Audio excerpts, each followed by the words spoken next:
So let's get started with the product rule. The product rule tells us that log base b of m times n is equal to log base b of m plus log base b of n.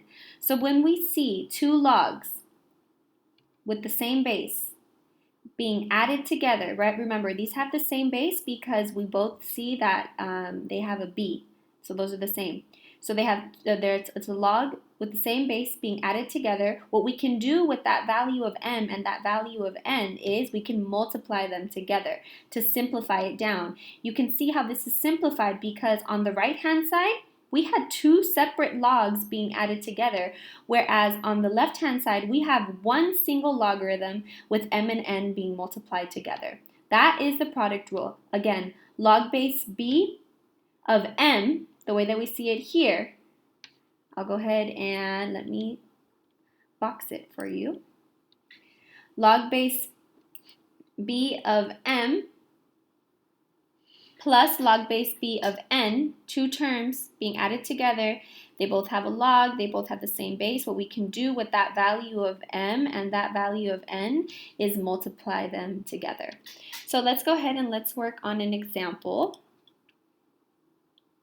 practicing the product rule. So let's try, and bear with me on my handwriting. I haven't used this platform before, so my handwriting is probably not going to be its best, but I will try my best. Let's try log base 2 of 7. Oops, don't know what happened there. Of 7 plus the log base 2 of 4.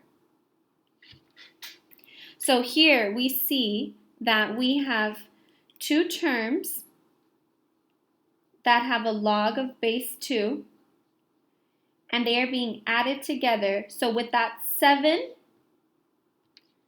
and this 4, what we want to go ahead and do with those two numbers is multiply them.